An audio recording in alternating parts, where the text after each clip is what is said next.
Аузубиллахи минаш-шайтанир-раджим. Бисмиллахир-рахманир-рахим. Алхамдулиллах. Вассалату вассаламу аля расулиллах. Амма бад. Ассаламу алейкум ва рахматуллахи ва баракатух.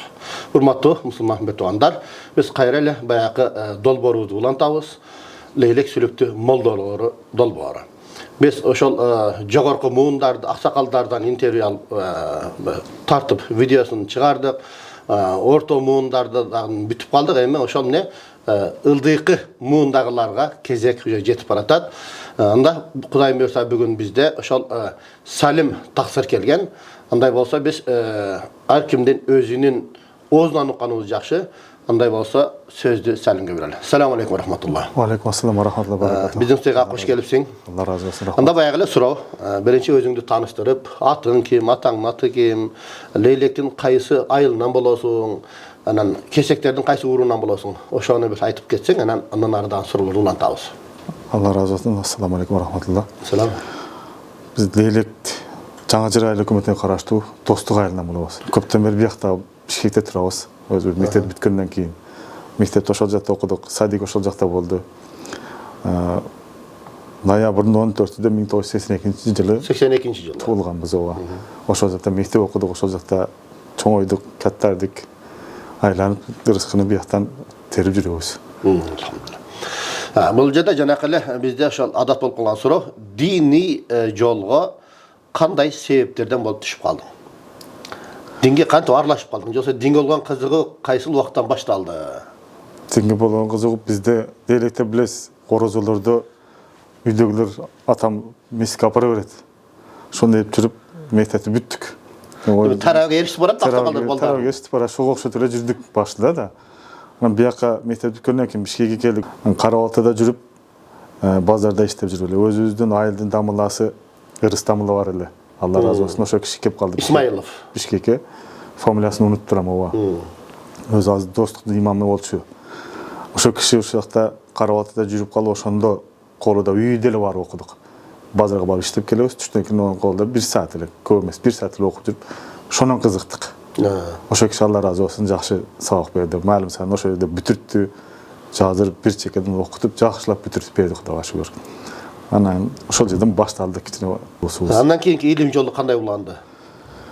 Андан кийин Карабалтыда эле мечитке бардык. Ошол жерде мечит медресеси менен бирге экен. Новониколаевка деген жерде, ооба, ошол жердеги мечит медресеси бир экен. Ошол жер намаздын бир убактыга келип калып эле, балдар бар экен, ошол жерде сүйлөштүк. Алар окуса болот деди, анан ошол жерден эле окуп улантып кеттик. Ошол жерден эле. Ошондо медресе толук бүтүрдүңбү? Медресе толук бүтүрдүм, ооба. Медресе толук бүтүрдүм дегенде, мынау Восток Чүй Карпинкадагы биринчи кадам медресеси ошол жерде бүтүрдүм мен. Ошол жерде бүтүрдүм. Демек Карабалтыдан, Новониколаевкадан окуп, анан кайра биякта уланттым. Биякта улантып, ошол жерде окуп бүтүрдүм. 2008-жылы. Бул жерде да Мураттын колдо окусуң да анда. Бул жерде да бирге окудук ошолор менен. Мураттар менен чогуу? Ниматулла устаз окутту. Ниматулла менен. Набиев Ниматулла устаз окутту бу жерде. Ошолор окутту. 1996-жылдары жаңы мугалим болгондо ошо Ниматулла биринчи курска келип туруп, ошондо мен окуткам, мен окушум. Анда сен Ниматулланын окуучусу экенсиң да. Небере экенсиң да. Ошолордун окуучусубуз ооба. Ошол жерде биринчи кадамда ошо киши окутту, Алла разы болсун. Алла разы болсун. Дин ишмердүүлүк кайсыл жылдан башталды? Кандай болду? Кандай себептер менен дин ишмердүүлүккө аралашып калдың? Биз ошол эле медресени бүтүп, ошолордун эле филиалыга иштешке баштадык. 2008-жылы эле бүтүп эле ошол жерден эле ишке баштадык. Медреселерден. Анан көптөн көп Султанахмат кыздар медресеси деген медреседе иштедим. Рабочий городокто. Рабочий городокто. Ал жерде бир иштедим. Көп иштеген жерим Арчыбешиктеги Алтын Уя кыздар үйү бар эле мурда. Ошол жерде көп иштедим. Ал жерде эмне сабак берип жагандай же? Ал жерде көптөн көп жетекчиликте аз эле турдум. Жетекчиликте аз турдум десем болот. Көптөн көп баягы медресенин кыздар медресеси болгон үчүн сырткы каражаттарын карадым. Тамак ашыны, баягында камсыздоочу болду. Ошол снабженец болуп иштедим, ооба. Ошондой этип көп жүрдүм ал жерде. Азыркы убакытта мына жерде биринчи кадам медресесиндебиз азыр. Бул жердеги кызмат эмне кызмат? Бул жерде да ошол эле. Камсыздоочу. Ошондой эле кызматта болсун. Сенакы Peygamber uğrunda da her kim özünün koldan kelген kızmatı kılabız dep, keyler баягы акчасы менен, байлыгы менен кызмат кыла турган болсо, кейлер илими менен, кейлер мен өзүм кызматымды кылып берем дегендей. Колдан келген ооба. Окуу сабак болбосо дагы колубуздан келген жардамын кылып медресеге кичине болсо пайдабыз тийсин деп ошондой деп. Алхамдулилlah. Кудай жолунда жүрөбүз иншалла. Анда бизде ошол туугандар biz негизги максатыбыз ошо тааныштыруу да. Бул жерде мисалы кейбирлер болсо ошол илим жаатында иштейт. Кейбирлер мисалы мына Султанова ошол бухгалтерия, эсеп кысап жагынан, Жунусова дагы ошол муфтияттын жогорку кеңештеги өкүлү катары иштеген. Мына биздин бүгүнкү коногубуз бул Салим дагы ошол камсыздоочу катары ошол медреселерде кызматын өтөп келатат экен. Канткени менен эми бирок азыр ошол жаштарга бир насааттарды биз айтат да. Салим, азыркы жаштарга сен кандай насаат айтат элең? Ошо илим жолуна түшкөн же жалпы эле бир жаштаргабы? Себеби биз ошо эфирдин акырында ошондой бир насааттарды айтып келебиз. Камераны карап туруп жаштарга бир сабырдуулук менен туура жолго түшкөндөн кийин сабырдуулук менен окуш керек, умтулуш керек алдыга карап. Тек окуп 5 жылдык окуш менен чектелип калбастан дагы алдыга жылыш үчүн аракеттениш керек, издениш керек. Алла разы болсун. Туугандар, анда ар бир сабагыбыздын акырында биз ошол икая дейбизби, ошол бир окуяларды айтып өзүбүзгө адат кылып алганбыз. Анда бүгүн ошол ырыскынын кечигиши тууралуу бир окуяны айтып беребиз. Окуя дейбизби, эми бир сөз да бул. Ырыскынын кечигиши. Мисалы кээде биз ар кандай аракеттерди кылабыз, ар кандай жолду издейбиз, бирок ишибиз жүрүшпөйт. Ишибиз оңунан чыкпайт. Ырыскыны кечигет деп ойлойбуз да, бул эми биздин пикирибиз боюнча да, ырыскы эч качан кечигип келбейт экен. Бирок ал келет канткени менен. Бизге жазылган ырыскы болсо келет, бирок кечигип келет, өзүнүн убактында келет. Биздин оюбуз боюнча кечигиши мүмкүн да.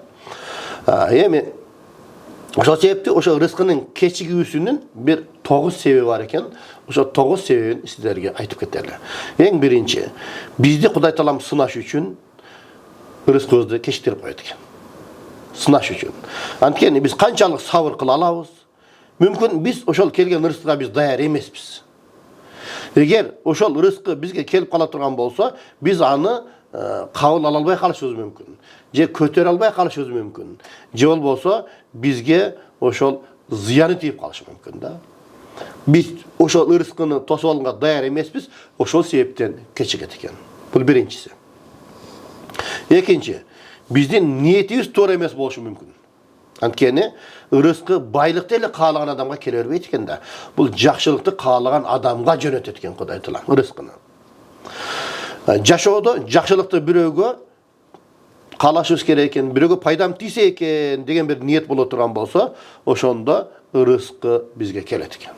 Биз башка бирөөлөргө жакшылыкты каалашыбыз керек экен. Ошондо биз даяр болот экенбиз дагы ырыскы бизге келет экен. Эгерде биз башка бирөөгө жакшылыкты кааласак, биздин дейт бул жашоодогу бардык каалоолорубуз бүтүндөй бир башка нукка бурулат экен. Бул экинчи себеби. Үчүнчүсү, сен кичине нерсе менен алек болсоң, Аллах Таала сага чоң нерсени бербейт дейт. Чоң нерсени бербейт дейт. Анткени ал сени бузуп коюшу мүмкүн. Себеби кичине нерсе ниет кылып күтүп атабыз да. Чоң нерсе келсе, бизди бузуп коюшу мүмкүн экен. Мүмкүн биз өзүбүз жөнүндө туура эмес эле ойдо болушубуз мүмкүн. Асманда учуп жүрүшүбүз мүмкүн да. Эмне болуптур, мен андаймын да, мындаймын да, эмнеге болбосун деп. Ошол себептен бекер убактыбызды коротпошубуз үчүн ошол болбогон ишке Кудай Таалам биздин ырыскыбызды кечиктирип коет экен. Ошол себептен ал эшик бизге жабык дейт. Мүмкүн биз убактыбызды кетирип коебуз, ал иш бизге пайдасыз болушу мүмкүн дейт. Кээде биз бир нерсеге жетиш үчүн экинчи нерседен баш тартууга мажбур болот экенбиз. Качан гана биз даяр болгондо, Аллах Таала эшикти жаап туруп, экинчисин бизге ачып коет экен. Бул ырыскынын кечигишинин үчүнчү себеби экен. Ырыскынын кечиккенин дагы төртүнчү себеби, сен акыл калчабай эле башаламан аракет кылышың мүмкүн дейт. Же отура беришиң мүмкүн. Себеби ырыскы отурганды, жалкоолукту жакшы көрбөйт экен. жалқаулықты отыра бергенді жақсы көрмейді екен. Hareketçilge rızkı özünden özü жақындайды екен. Ошондуктан башаламан емес, акылмандык менен аракеттенсек, рызкы өзүбүзгө келет экен. Анткени рызкы менен аракет кылган киши башаламан миң аракетчил адамдан артыгыраак дейт. Бул 4-чү себеп экен. Ал эми 5-чи рызкынын кечигиши бизге сабак болот экен. Ошо нерсе биз татыктуу эмес болушубуз мүмкүн да, келет бизге бир сыноо келет. Ошолдон бизге тажрыйба болуш керек экен. Эгер ошол рызкынан тажрыйба ала албай калсак, Кудайым дагы бир сыноону жөнөтөт экен. Ал сыноону көтөрө албай, тажрыйба албасак, дагы тажрыйба алыш үчүн дагы бир кыйынчылык жөнөтөт дейт. Качан гана биз бышып жетилип, сыноодон өтсөк, мына ошондо рызкы эскертүүсүз эле өзү эле келет экен бизге. Бул 5-чиси. Ал эми 6-чысы, ар бир адамдын өзүнүн рызкысы бар экен. Ар бир адамдын рызкысы ар кандай. Шыгына, аракетине жараша Кудай Таалам рызкыны берет экен. Бирок биз тилекке каршы өзүбүздү башка бирөөлөргө салыштыра берет экенбиз да. Башка бирөөгө салыштыра берет экенбиз. Неге ал андай, неге мен мындаймын деп. Таптакыр адамдар бири-бирине окшобойт. Ошондуктан biz başkalarına özü salıştıra turan bolsak, biz özümüzün yolumuzu özümüz cevap alat ekemiz tuğanlar. Özümüzün yolumuzu özümüz cevap alat ekemiz.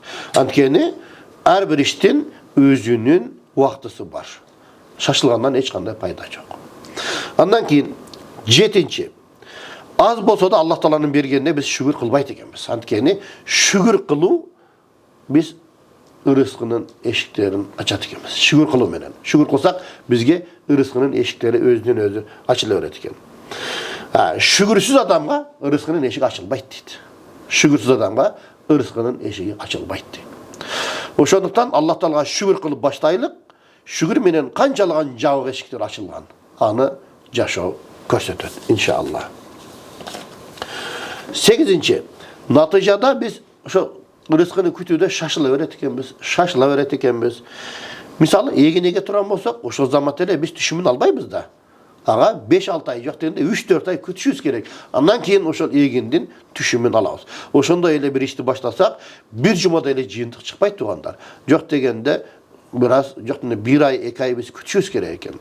Эми биз билебиz да, мисалы бир ишти баштасак, şu bir jumada эле жыйынтык чыкпайт. Кичине 1-2 ай күтүшүбүз керек деп биз билебиз. Демек, бул жашоодо дагы Аллах Таала канчалык биздин ошол ыйманыбыз күчтүү экен, ошону сынаш үчүн бизге сыноону берет экен да. А эми ошо биздин чыдамыбыз жетеби, ыйманыбыздын күчү жетеби, ошону сынаш үчүн бир аз рызкыбыз дагы бизге кечигет экен. Андан кийинкиси 9-чусу, сен аракет кыласың, бирок Аллах Таалага дуа кылбайсың дейт. Biz ошон менен биргеликте Аллах Таалага дуа кылышыбыз керек экен. Анан биз Аллах Таалага тоокелчилик дагы кылышыбыз керек экен. Себеби бизде ошол биздин рызкыбыз эки нерсеге байланыштуу болот дейт. Рызкыбыз эки нерсеге байланыштуу болот дейт. Биринчиси себептерди аткарып аракет кылышыбыз керек экен. Демек тоокел кылабыз да. Кудайдын бергени деп туруп, ар кандай себептерди ортого салып биз аракет кыла беребиз. Ал эми экинчиси натыйжа кандай болсо дагы ошого ыраазы болуу. Ошол менен биргеликте колду көтөрүп дуа кылуу Аллах Таалага. Аллахым бергенине шүгүр, берген нерселериңе береке бергин. Аллахым зыяндуу нерседен алыстатканыңа дагы шүгүр деп туруп Аллах Таалага дуа кылышыбыз керек экен. Ошондо дагы эң негизги дуа, о Аллахым менин иштеримди өзүң ийретке сал. Анткени менин колумдан келбейт. Ошентип дуа кылсак, ошондо биз үчүн бүт жашоо мыйзамдары өзгөрүлөт экен. Эгерде дуа кылсак, биз үчүн Аллах Таала кээ бир жашоо мыйзамдарын өзгөртүп коет экен. Мына туугандар. Демек, рызкы кечигип жатат, рызкы мага анча эмес экен деп капа болушубуз керек экен. Ошо рызкынын кечигүүсү боюнча кээ бир алдымдар ошол 9 себепти айткан экен. Андай болса, бардыгыбыздын рызкыбызды Кудай Таалам берекелүү кылсын. Кудай Тааламдын бергенине шүгүр кылуучу пенделерден кылсын Кудай Таалам. Анда сөздүн акырында дагы бир дуа кылалы. Кана анда салим бир дуа кылып коелу иншалла. Elhamdülillahi Rabbil alemin ve salatu ve selamu ala Muhammedin ve ala alihi ve sahbihi ecmaîn.